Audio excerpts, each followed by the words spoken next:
En la iglesia evangélica nos estamos mal acostumbrando a tener este tipo de formas. Ellos creían que tenían la cabeza de Juan el Bautista, ¿verdad? Y entonces eso era, ustedes vieron cómo lo anunciaron, ¿verdad? Era el santo hermano, el santo padre, y cada uno que pasaba por ahí tenía que pagar. Pero cuando nosotros, por eso les digo, hermanos, si nosotros echamos y vemos hoy la iglesia evangélica, hay mucho de esto, mucho de esto. Ustedes, yo tengo que traer la contraparte, ¿verdad? Porque para no dejar solo a los católicos ahí, pero y la contraparte tiene que ver con que muchas de las cosas que nosotros también hacemos dentro del culto a veces se vuelve muy ritualista. Son ritos y más ritos. Por eso Martín siempre predicó el tema de Jesús, ¿verdad? Él lo conoció, ¿verdad? Martín le tenía horror a los truenos y a los relámpagos. Horror, por eso se hizo padre, por el miedo que le tenía a eso, ¿verdad? Y después también él llegó y se opuso, y él se opone porque él empieza a ver que hay cosas que no calzan con la vida, con la vivencia, con lo que él realmente experimentaba. Inclusive Martín fue acusado de tener demonios, ¿verdad? Y al cura que le ponen a la par, ¿verdad? Vea que le dice, no está bien, no está bien pelear con el diablo porque tiene 500 años 5.000 años de experiencia, entonces va a ser muy difícil ganarle. Buenísimo es. Pero todo esto, hermanos, ¿para qué lo traemos aquí hoy? ¿Y para qué lo traigo? Para hablar del tema de la salvación, de los vasos de honra y los vasos de deshonra. Nosotros podemos hacer una diferencia. Martín la hizo en un tiempo muy difícil. Martín se estaba jugando la vida, inclusive dentro de toda la película, si la quieren ver, después la pueden ver, se desarrolla todo el tema y cómo empiezan a quemar gente. Todos los que se arriban a Martín Lutero son quemados. Y él se salvó por la mínima, porque hubo un hombre que en un momento dado no lo quemó y se le fue y pasó, pero a los que se arrimaban a él, todos les quemaban. Quemaron a montones, porque Martín empezó a tratar de ser consciente y se concientizó y se fue contra el Papa y se fue todo, contra toda la iglesia, contra todo el sistema y la iglesia católica.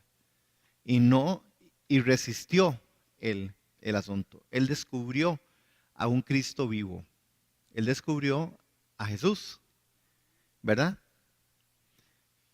Pablo es otro que descubre a Jesús. Y la gente que descubre a Jesús empieza a marcar una diferencia, empieza a marcar una característica. Vasos de honra o vasos de deshonra. En capítulo 9 de Romanos, vea Pablo en capítulo 9 de su experiencia, de su corazón, que saca Pablo en 9.1. En Nueva Traducción Viviente dice así, Romanos 9.1. Con Cristo de testigo hablo con toda veracidad. Mi conciencia y el Espíritu Santo lo confirman. Tengo el corazón lleno de amarga tristeza e infinito dolor por mi pueblo, mis hermanos judíos. Yo estaría dispuesto a vivir bajo maldición para siempre, separado de Cristo, si eso pudiera salvarlos. Ellos son el pueblo de Israel, elegidos para ser los hijos adoptivos de Dios. Él les reveló su gloria, hizo pactos con ellos y les entregó su ley. Les dio el privilegio de adorarlo y de recibir sus promesas maravillosas. Abraham, Isaac y Jacob son los antepasados de los israelitas y Cristo mismo era israelita en cuanto a su naturaleza humana. Y Él es Dios el que reina sobre todas las cosas y es digno de eterna alabanza. Amén. Noten esto. ¿Por qué Pablo está tan triste? ¿Por qué Pablo dice, yo hablo con la verdad y conciencia, y mi conciencia y el Espíritu Santo lo confirman? ¿Cuál era el problema que tenían los judíos? El problema que tenían los judíos no era menos problema que lo que estaba viviendo Martín. Lutero se estremecía al ver que la iglesia se estaba perdiendo. Por eso es que la lucha que Martín Lutero da con respecto a la iglesia es la misma que Pablo da. Por eso yo dije, no sé si le prestaron atención, Martín estaba dispuesto a morir y a él no le importó ninguna otra cosa con tal de que las cosas se hicieran de verdad como Dios quería que se hicieran y que al pueblo no le manipularan y no le hicieran lo que le estaban haciendo. Ese pueblo lo mantenían sobre unas expectativas falsas. Si usted es pobre es porque usted está en pecado. La ignorancia era lo que tapaba las mentes de estas personas. Pero hoy, dentro del asunto de la iglesia evangélica, hay una gran ignorancia. Una gran ignorancia. Porque a veces se nos dicen cosas o se dicen muchas cosas que no son la verdad de Dios. Alguna gente muy bien intencionada, pero falsa. Pero falsa. Yo no sé si ustedes, yo he visto escenas y escenarios, y tal vez no aquí, ¿verdad? De gente que usa el púlpito para hacer cosas que son atroces. Ajá. Sí, este es un problema, hermanos. Y uno tiene que aprender, y Pablo dice aquí, yo con Cristo como testigo hablo toda la verdad. Y yo creo que nosotros en esta noche tenemos que hablar toda la verdad con respecto al plan y al tema de salvación. ¿Quién será salvo? ¿Quién será salvo? ¿Quién es salvo? ¿Quién es verdaderamente salvo, hermano? Esa fue una pregunta y un asunto, un signo de admiración que los mismos discípulos le dijeron a Jesús. Entonces, Señor, ¿quién será salvo? Y nosotros tenemos que empezar a ver con respecto a estos vasos de honra o vasos de deshonra en Romanos capítulo 9. Y vamos a ir al en el verso 14, creo. Y quiero que veamos este primer principio ahí. La mayoría de los cristianos profesan creer en la soberanía de Dios, pero se rehúsan a concederle que obre en algunas áreas. ¿Cuántos creemos de los que estamos aquí que Dios es soberano? Y que la soberanía de Dios es algo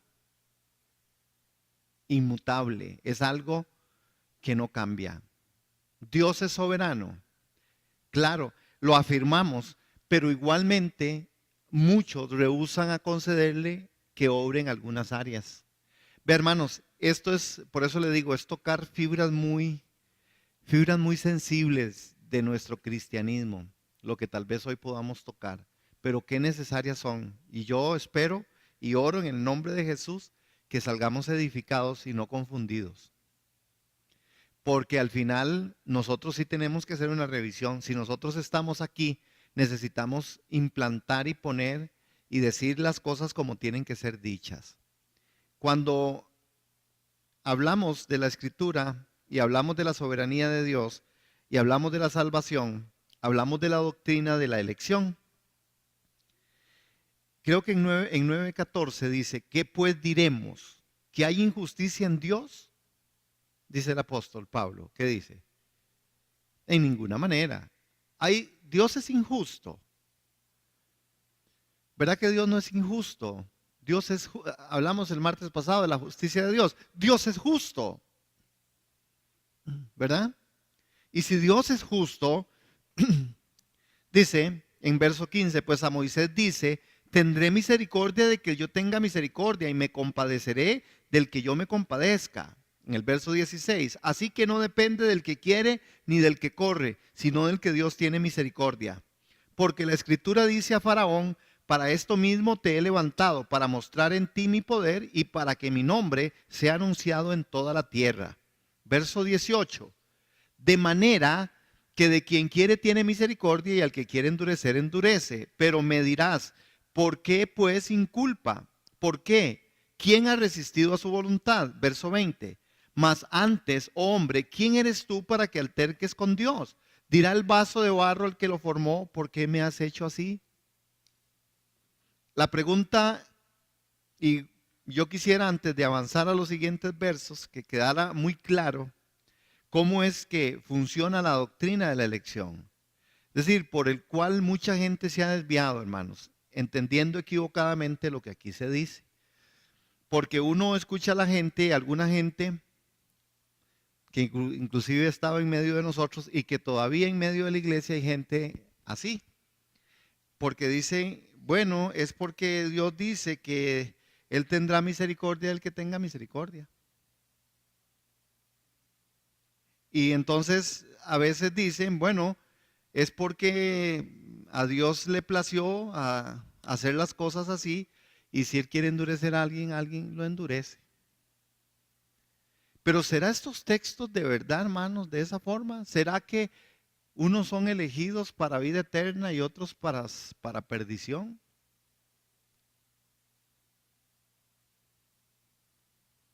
¿Será que Dios escogió a unos y a otros no?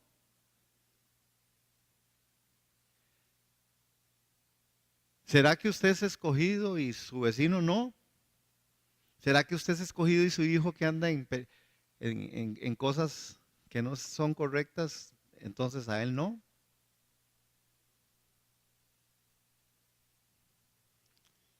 Esta es una de las discusiones de Martín Lutero y es una discusiones de Pablo.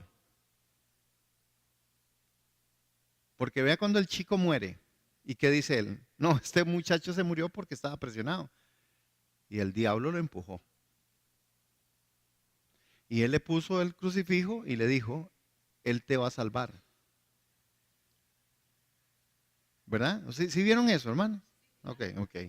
No, es que ahí está. Cuando lo enterró, ¿verdad? Ajá. Bueno, de eso se trata este tema. ¿Qué tan cierto es esto? Ok. Entonces, cuando hablamos, y muchos entienden de los textos que estamos leyendo arriba, que existe una predestinación para las personas en el sentido en que Dios elige a quién salvar y a quién condenar. Y que también Él tiene misericordia de unos y endurece a otros. ¿Verdad? Entonces, por lo anterior, entonces no habría ninguna razón para hacer nada cuanto a nuestra fe. Entonces, yo sí quiero que ustedes y yo nos definamos y que tenemos que definir. Recuerden, la mayoría de cristianos profesan creer en la soberanía de Dios, pero se rehúsan a concederle que obre en algunas áreas. ¿En cuáles áreas? Piensen en esto, en cuáles áreas de su vida o en las mías es que nosotros creemos en la soberanía de Dios, pero nosotros nos resistimos. ¿En cuál área? Una, en la voluntad. Dos, en las cosas que Él hace que según y nosotros no entendemos, porque nosotros queremos entenderlo todo. ¿Verdad? Y cuando yo no entiendo algo, entonces yo digo, no es que no, es que a mí no me parece, es que yo no creo, es que yo creo que no fue Dios. Entonces, igual que Martín, le echa la culpa al diablo del chiquito que se ahorca. Hermanos, estamos en momentos muy difíciles, estamos en momentos teológica y doctrinalmente muy fuertes. Porque a nosotros se nos vino un chicharrón encima y de verdad nosotros tenemos que empezar a afinar la parte doctrinal teológica y el corazón y nuestra mente. Porque nosotros tenemos que creer lo que la Escritura dice. Ahora Patria hablaba de los pactos. Vean, con respecto a esto, ¿usted cree que Dios no conoce la sinceridad del corazón? Claro. Y usted sabe que si Dios, uno dice, ustedes piden y yo les voy a dar conforme mi corazón. Eso es verdad, hermanos. Más bien, inclusive nosotros a veces como iglesia nos vamos al otro extremo. A veces no pedimos porque pensamos que estamos, ¿verdad? Y yo sí creo que son inclinaciones. ¿Cuál es nuestra verdad con respecto a salvación? ¿Qué es lo que nosotros creemos? ¿Qué es lo que ustedes y yo creemos con respecto a esta parte? ¿Por qué nosotros no le entregamos algunas cosas a Dios? Nosotros no se las entregamos porque nosotros nos sentimos dueños y propietarios de algunas de estas cosas. Y hay cosas en las que nosotros pensamos que Dios ni se enoja con nosotros por hacer eso. Es verdad. ¿Sí? Ok. Por eso es importante el estudio de la palabra y no uno no quiere con este ratito, ¿verdad? Sí, no importa. Pero ustedes tienen que saber qué es lo que nosotros creemos, ¿verdad? Entonces, voy a quitar ese porque ese fueron los versos que leímos, del 14 al 20. ¿Cómo interpretar estos versos? ¿Cómo decir? ¿Qué pues diremos? ¿Hay injusticia en Dios? En ninguna manera. ¿Es Dios justo? Entonces, ¿cómo opera la salvación? ¿Usted por qué es salvo? Ok, la misericordia, ¿verdad? Otro tema. ¿Por qué yo soy salvo? ¿Por qué somos salvos? ¿Usted cree que usted y yo somos salvos sencillamente porque Dios se le ocurrió que éramos nosotros y no el otro? O, ok, vean el problema que existe en esto, iglesia. Ve el problema que existe cuando nosotros, por eso hay que hacer una sana doctrina. Yo no puedo decir tampoco, porque la Biblia no lo dice, que yo escogí a Cristo. Porque no tiene el hombre el poder, ni la razón, ni la inteligencia suficiente para escoger algo tan sublime y tan supremo. Porque esto reduciría entonces el poder de Dios. Porque entonces si yo lo escojo y otro no lo escoge, es porque no le dio la gana escogerlo. Pero a mí sí me dio la gana escogerlo. ¿Usted cree que opera así? Entonces, ¿cómo manejamos nuestro punto de salvación? ¿Por qué usted es salvo? Sí, eso dice la palabra. No, pero yo le pregunto individualmente, ¿por qué usted cree que usted es salvo? Ok, cuando el texto dice, no es del que quiere ni del que corre, sino del que Dios tiene misericordia, ¿de qué está hablando? ¿Usted es salvo? ¿Y fuimos salvos de qué?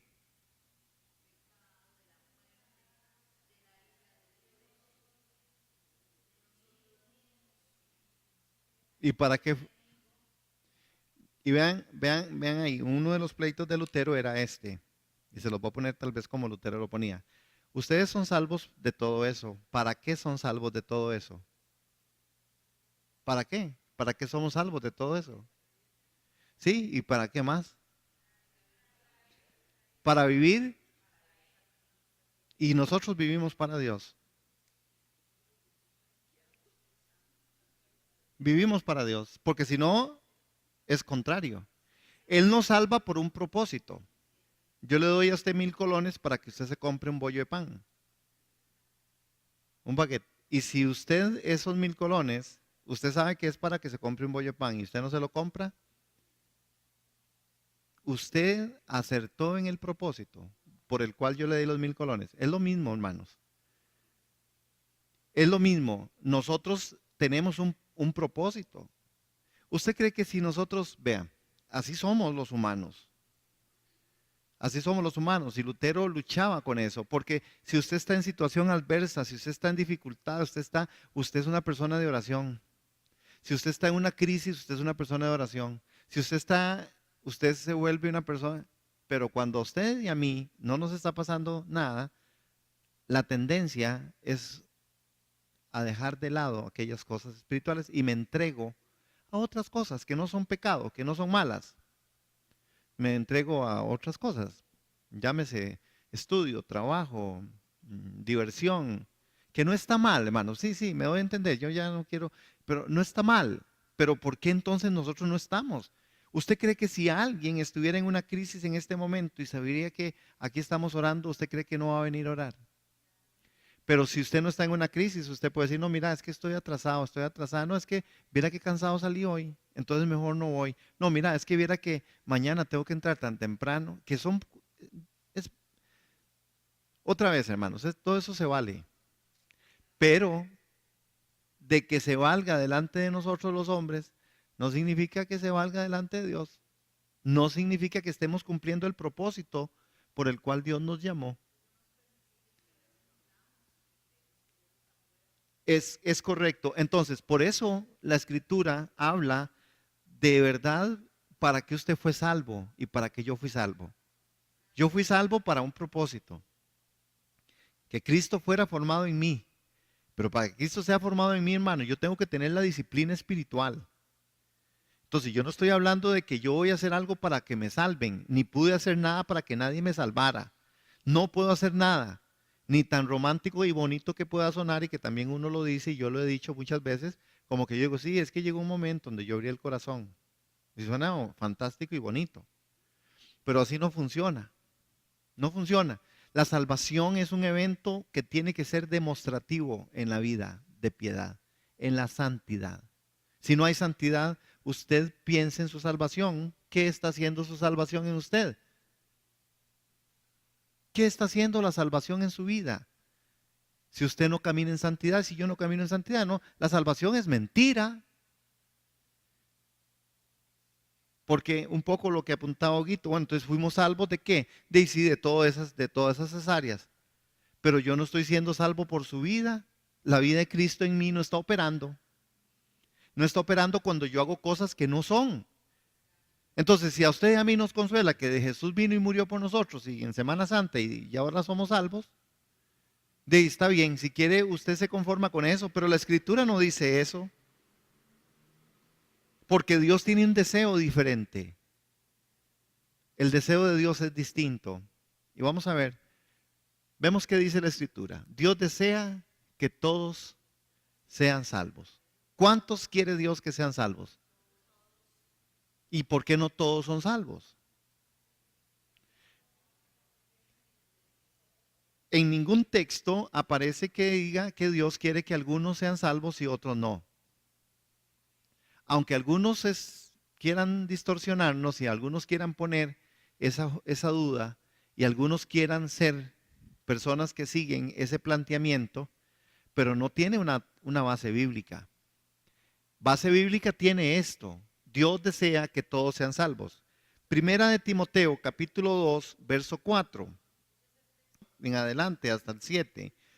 Primera de Timoteo 2, 4 dice: el cual quiere que todos los hombres sean salvos y vengan al conocimiento de la verdad. Entonces, ¿qué es lo que Dios quiere, hermanos? Entonces, ¿cuánta gente es la que Dios quiere que sea salva? Y los que estamos aquí, todos somos salvos. ¿Por qué somos salvos, hermanos? Entonces, aprendamos a contestar ante las... Es correcto. Eso es mejor que un romanticismo que uno le pueda poner a las cosas de la vida. ¿Por qué usted es salvo? Y porque Dios quiere que todos seamos salvos. Y por eso mandó a su Hijo unigénito, para que todo aquel que en Él cree no se pierda, mas tenga vida eterna. Pero necesitamos nosotros tener la teología y la doctrina, hermanos. Por eso es importante. Porque aún en medio de la comunidad de fe, en medio de nosotros hay gente que no cree en esto. Creen que hay unos que están aquí porque Dios los seleccionó, como Pinto más o menos, y que otros no. No están convocados, unos sí y otros no. Entonces, vea lo que dice Timoteo: el cual quiere que todos los hombres sean salvos y vengan al conocimiento de la verdad. Porque hay un solo Dios y un solo mediador entre Dios y los hombres, Jesucristo hombre. ¿Por qué usted es salvo? Porque hay por un solo Dios y un solo mediador. Por eso usted y yo somos salvos. Amén. El cual, verso 6, se dio a sí mismo en rescate por todos. Bueno, yo no sé por qué hay gente que se le complica el tema y quieren defender lo que es indefendible, ¿verdad? El cual se dio a sí mismo en rescate por todos, de lo cual se dio testimonio a su debido tiempo. Para esto yo fui constituido predicador y apóstol. Acuérdense lo que dijo Pablo en 9:1. ¿Qué dijo? Y 2. Digo verdad en Cristo, no miento. ¿Se acuerda? Y maestro de los gentiles en fe y verdad. Jesús fue dado en rescate por todos, no por los elegidos. Por lo cual Dios desea que todos sean salvos al venir al conocimiento de la verdad. Pablo y nosotros hemos sido constituidos predicadores para este fin. Usted sabe, hermano, que eso se nos revele. Mi amor, estaba en el 7. Hasta que se nos revele eso. Y le vamos a predicar a todos, como tuve ahora una reunión muy bonita.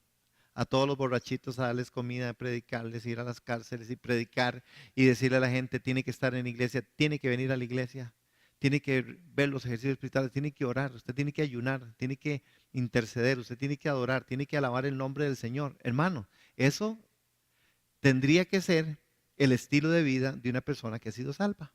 No, no es nada espiritual hoy de allá, no, sencillo, llano, de alguien que entiende que ha sido salvo, practica todas estas cosas por puro amor, por por puro agradecimiento al que lo salvó. Como que yo le di 1,000 colones y usted vive agradecido porque usted pudo ir a comprarse el bollo de pan. Y le sobró. Sí, pate. Me sumerjo. Por eso, hermanos, ¿dónde es y qué fue lo que Dios estableció? Y esa es una lucha. Y cuando lo dice uno desde aquí, siendo pastor, la gente piensa que es que los quiere tener metidos en iglesia. Pero yo se los voy a decir, normalmente muchas personas, uno no quisiera que eso fuera así, pero es verdad, muchas personas que la única forma en que vienen, que oran o que leen la Biblia es cuando vienen a la iglesia. Y después de ahí, esa Biblia ni se sabe dónde está, hermano. Bueno, ahora ya hay, como es digital, ¿verdad? O sea, no se le pierde el teléfono, uno tiene la Biblia, pero eso es verdad, hermano. ¿Cómo vamos a adquirir qué? ¿Cómo vamos a conocerlo? Por la palabra. La palabra es esta, la escritura, la Biblia es el manual para conocer yo al autor y consumador de nuestra fe, para conocerlo. Claro que no hay conocimiento, porque mucha gente piensa que es salva porque dijo un día de tantos una oración y le dijeron, ahora usted es salvo. Sí, claro, esa oración de fe tiene poder, pero la salvación tiene, y aquí lo hemos visto, tiene un proceso real. Yo tengo que llegar al conocimiento de la verdad, porque cuando yo me vuelvo practicante de la salvación, el conocimiento de la verdad llegó a mi vida.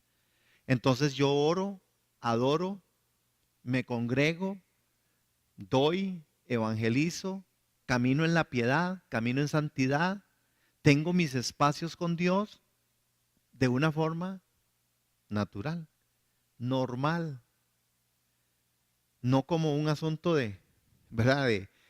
De, de programas. Es correcto. Pero ¿cuánto de la iglesia es así? La iglesia no funciona así a veces. Sí, porque Dios quiere que todos los hombres sean salvos y que vengan al conocimiento de la verdad, que hay un solo Dios y que no, y un solo mediador entre Dios y los hombres. Esa es la confesión, ¿verdad? Ahora, dos, el B.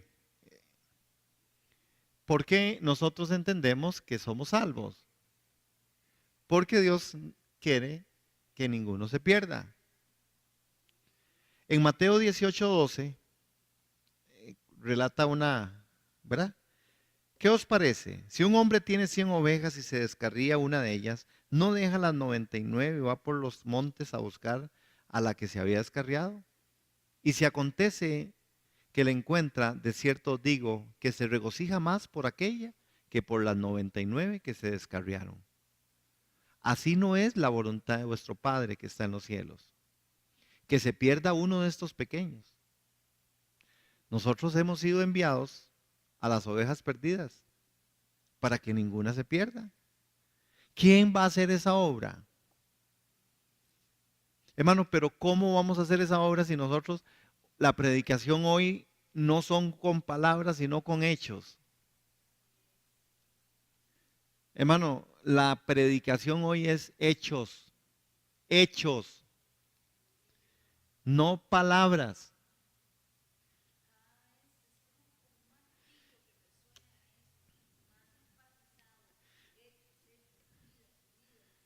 Yo les conté lo que me pasó, ¿verdad? En el Buen Pastor y yo sé que, ¿verdad?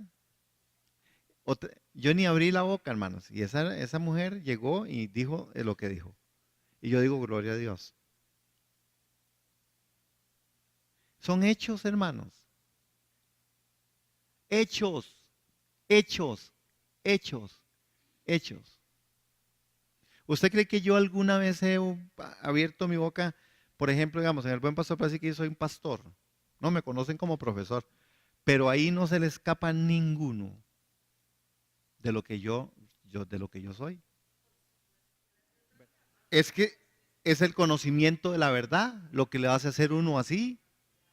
Es porque usted ya se siente un poquillo incómodo cuando usted dice o hace algunas cosas. Porque el día que usted haga algo incorrecto y no le dé como vergüenza ajena, hermano, preocúpese. Hermanos, entonces, ¿por qué es que nosotros tenemos una gran salvación? Porque Él no quiere que nadie se pierda. Vean este otro tema, este otro texto. Dios amó a Jacob por la fe que tuvo, mientras que aborreció a Esaú por el menosprecio hacia la bendición, no por predestinación. Porque este texto lo usan tanto los que piensan que es que la salva, es que ustedes saben de qué grupo estoy hablando, ¿verdad? El grupo que dice que Dios escoge a uno y a otro no. Los calvinistas, ajá, y que igualmente la predestinación, Dios escogió a unos para salvación y a otros para maldición. Por eso no se pierden, porque Dios los escogió específicamente para eso. Pero usted sabe que en el fondo es muy cómodo andar así. Hacen todo lo que se les ocurre y lo que les da la gana. Y al final saben que al final no se pierden. Es que yo no sé, yo no lo veo así. ¿Usted se imagina lo que es caminar así por la vida? Más o menos. Entonces, vean Hebreos 12:15, hermanos, 16, 17. Vea. Mirad bien. ¿Lo tienen ahí, hermanos? Esaú menospreció la bendición.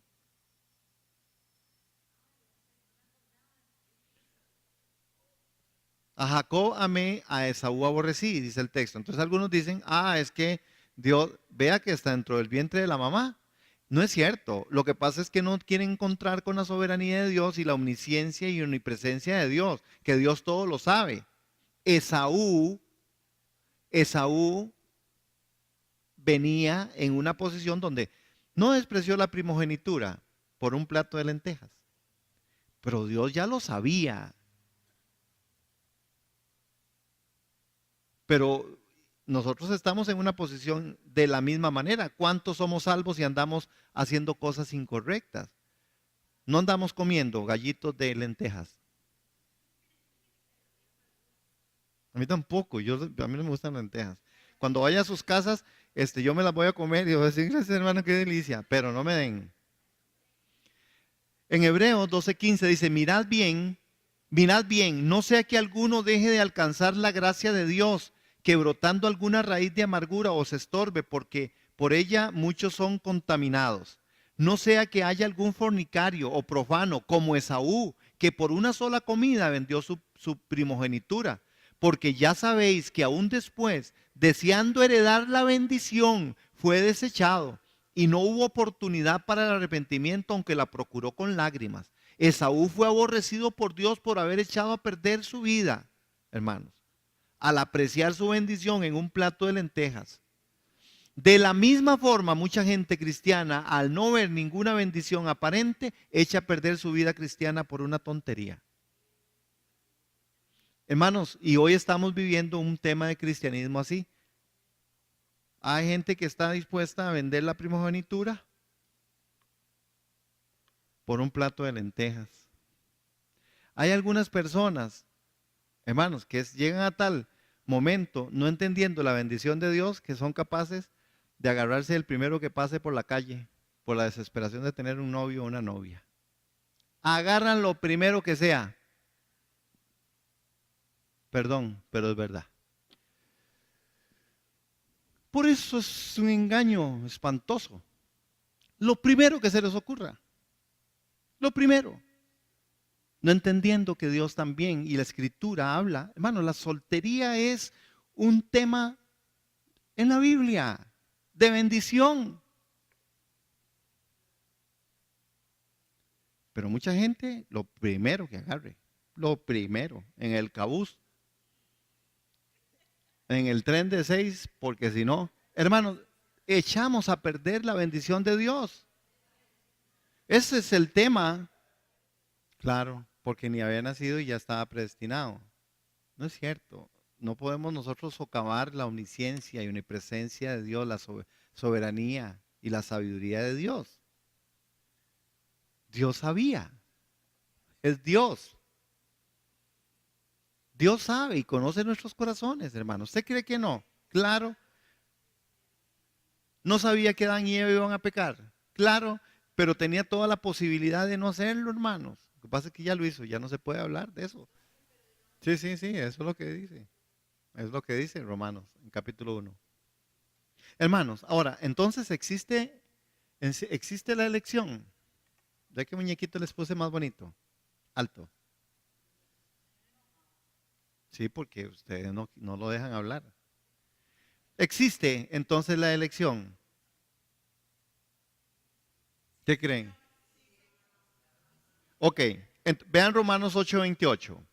En Romanos 8:28 dice, entonces, y sabemos que a los que aman a Dios todas las cosas les ayudan a bien. Esto es a los que conforme su propósito son llamados. Verso 29. Porque a los que antes conoció, también los predestinó para que fuesen hechos conformes a la imagen de su Hijo, para que Él sea el primogénito entre muchos hermanos. 8 de Romanos 8, 28 y 29. Entonces, claro que sí existe la elección. Es decir, Dios eligió a todo el mundo para salvación. Por ello dio a su Hijo Jesucristo para darnos un llamamiento a sus propósitos. Entonces, existe un destino preestablecido para todos los que hemos creído en Jesús, ser hechos a la imagen de su Hijo. Para eso nos llamó. De eso era lo único que deberíamos de predicar nosotros. Que Cristo sea formado en nosotros. Pero aquí como que a veces se nos cansan con eso conmigo. Que Jesús sea y las cruces y mis círculos.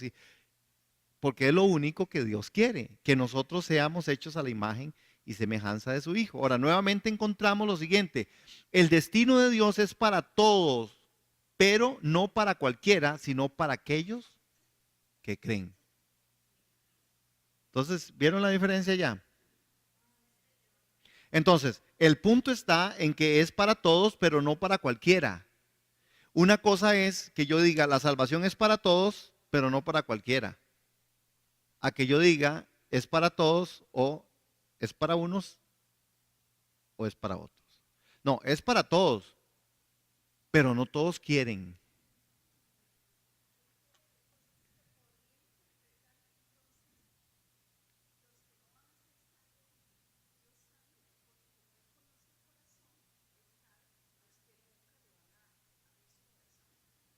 Ajá, véanlo así, véanlo así.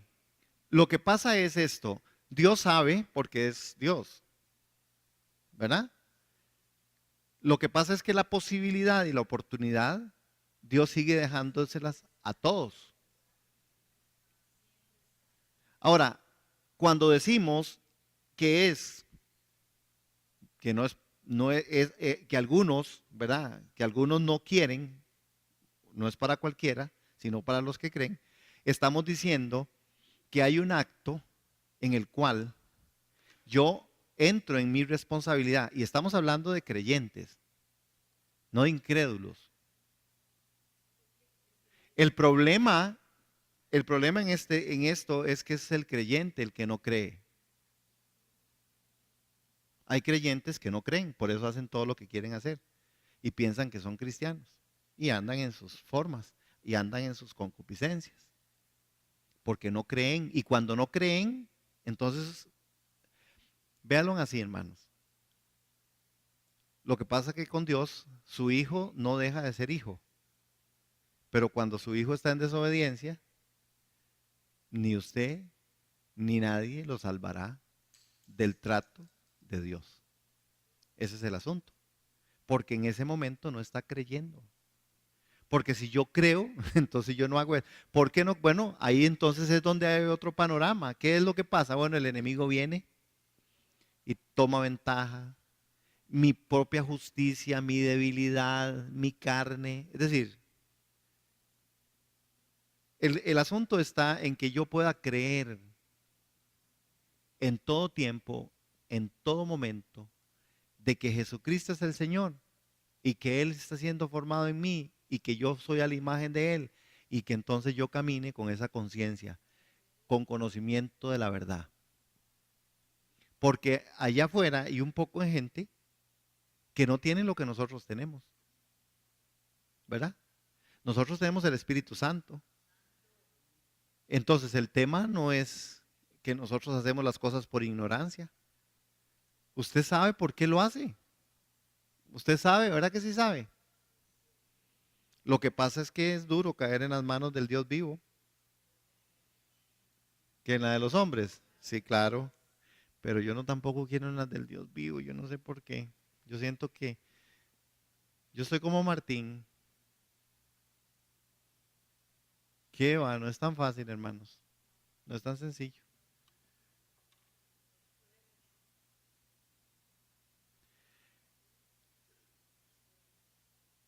Y dice este texto de Romanos en 9:21, para terminar, en los vasos de honra y vasos de deshonra, porque ahí es donde está el punto. Romanos 9:21, o no tiene potestad el alfarero sobre el barro para hacer de la misma masa un vaso para honra y otro para deshonra. ¿Y qué? Si Dios queriendo mostrar su ira, hacer notorio su poder, soportó con mucha paciencia los vasos de ira preparados para destrucción y para hacer notorias las riquezas de su gloria, las mostró para con los vasos de misericordia que Él preparó de antemano para gloria, a los cuales también ha llamado, a esto es, a nosotros, no solo de los judíos, sino también de los gentiles. Como también en Oseas dice, llamaré pueblo mío al que no era mi pueblo y a la no amada, amada. Amada, levantó la mano. Y en lugar donde se les dijo, vosotros no sois pueblo mío, allí serán llamados hijos de Dios viviente. También Isaías clama tocante a Israel, si fuera el número de los hijos de Israel como la arena del mar, tan solo el remanente será salvo. Porque porque el Señor ejecutará su sentencia sobre la tierra en justicia y con prontitud. Y como antes dijo Isaías, si el Señor de los ejércitos no hubiera dejado descendencia, como Sodoma habríamos venido a ser, y a Gomorra seríamos semejante, hermanos. Muchos tipos de recipientes son hechos a partir de la misma materia prima, hermanos. Es decir, del barro. Y con barro en la actualidad existen desde vasos hasta macetas, pasando por cazuelas y todo lo que a usted se le ocurra hacer. Es decir, hermanos, sin lugar a dudas, hay recipientes de mucha honra y otros no tanta, hasta llegar a los que no tienen ninguna. La pregunta, y como empezamos, fue si nosotros somos un vaso de honra o un vaso de deshonra. El apóstol Pablo lo que está hablando en todo este capítulo 9 hasta el 11, que es un solo tema, ¿verdad? Es sobre esto. ¿Usted qué es? ¿Un vaso de honra? ¿Yo qué soy? ¿Un vaso de honra? Ah, si yo soy un vaso de honra, yo guardo mi salvación. Si yo soy un vaso de honra, yo camino en la dignidad de Cristo. Si yo soy un vaso de honra, yo hago conforme el corazón de Dios. Si yo soy un vaso de honra, yo creo en que Él está haciendo las cosas. Y cuando yo digo yo creo, no estoy diciendo que es que no me equivoque. No estoy diciendo que en mi debilidad yo no pudiera tropezar, hermanos. Porque en debilidad, hermanos, la debilidad a veces se asoma de tales formas, hermano, que uno tiene que seguir clamando misericordia, Señor, porque a veces pudiéramos ser sacados, hermanos. Pero ahí es donde está el tema, mi corazón inclinado, un vaso de honra. Señor, si me cuesta, me está costando esto, qué difícil. Señor, yo creo en tu soberanía, pero ayúdeme en esto porque no lo entiendo. Sí, ese creer es el ingreso a una vida. Claro, el que dice, porque el que cree con su corazón, confiesa con su boca, ¿verdad? Es como, es la forma natural de. Sí, no pueden salir de una misma fuente dos aguas. Ese ha sido el problema de la iglesia. Ese ha sido el problema de la iglesia y del cristianismo, que a veces hemos agarrado la salvación como un evento en el cual dice ya soy salvo. Por eso, hermanos, el punto no está en los tropiezos que puedan venir a nuestras vidas. El tema está en cómo me levanto en el poder de su amor, en el poder del Espíritu Santo.